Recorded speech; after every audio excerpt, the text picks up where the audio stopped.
Everybody likes going to the movies, grab a little popcorn, maybe some candy, then just recline that seat and settle in. Maybe you like comedies, or maybe you're a freak like Gutfeld who's into horror films. But ask any movie buff what they think the greatest flick of all time is, and you're sure to hear The Godfather brought up plenty of times. It's a classic that explores one side of the Italian immigrant story of America and contains some of the most famous lines in movie history. I'm gonna make him an offer he can't refuse. Fredo, you're my older brother, and I love you. But don't ever take sides with anyone against the family again. Family's a major theme of the movie, and one of the best scenes is when we're introduced to the 5 families of New York. And also the other heads of the 5 families, New York, New Jersey. Carmine Cuneo from the Bronx and Brooklyn.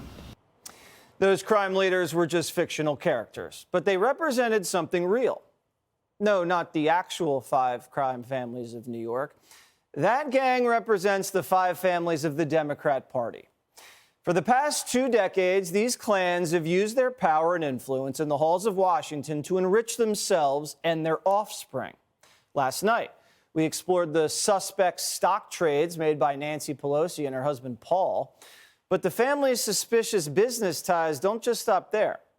You see, the apple doesn't fall that far from the tree when it comes to Paul Pelosi Jr., the 52-year-old son of the Speaker of the House.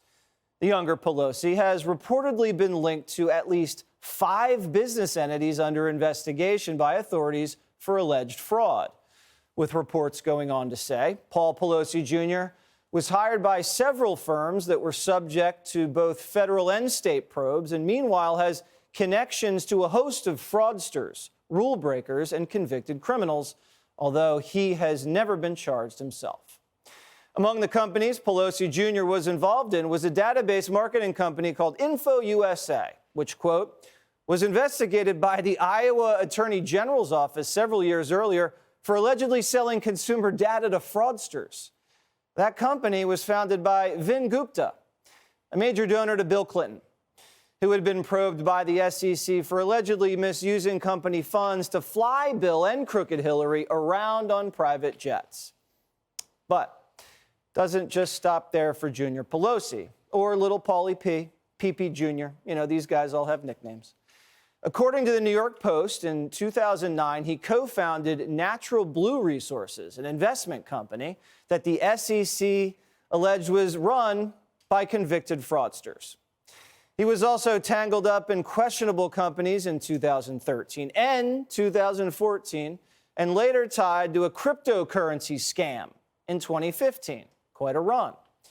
But while Paul Jr. has been connected to plenty of suspect businesses, he has never faced the same consequences as his partners. I wonder why. I guess when your mother is a leader of the Democratic Party, you have a get-out-of-jail-free card. And unfortunately, it's not just the House of Representatives where family circles are influencing decisions at the highest levels. Just on the other side of the U.S. Capitol, Senate Majority Leader Chuck Schumer has his own family drama. Last week, a Senate panel approved an antitrust bill restricting big tech platforms. The legislation would stop Amazon, Google, and others from favoring their own products over competitors.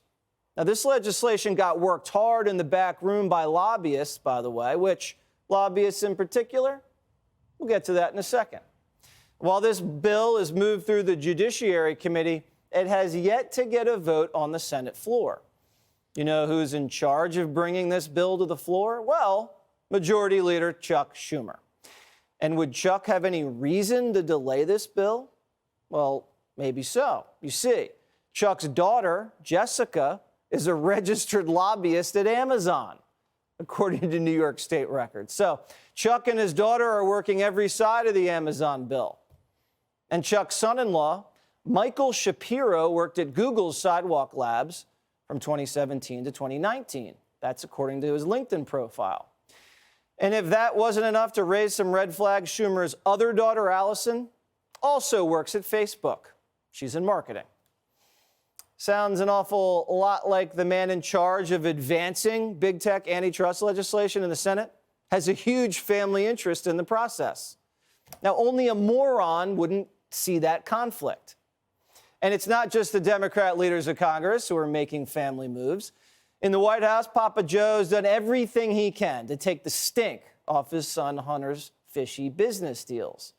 Hunter's connection with Ukraine, well documented here on Fox. We discussed last night how Hunter's deals netted the Biden family $30 million from Chinese profiteers linked to communist spies. And since his son was making money off the communist country, it's no surprise Joe Biden was so quick to talk down the China threat just a couple years back. China is going to eat our lunch? Come on, man.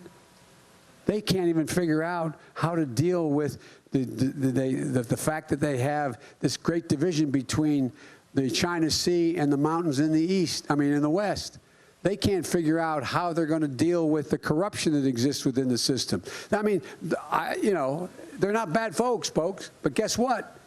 They're not competition for us.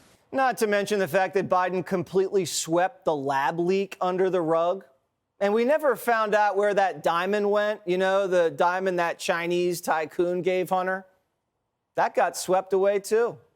So while Hunter was stacking bills, courtesy of America's biggest enemy, he was roping in another prominent Democrat family into his schemes. Hunter's business partner, Chris Hines, John Kerry's stepson.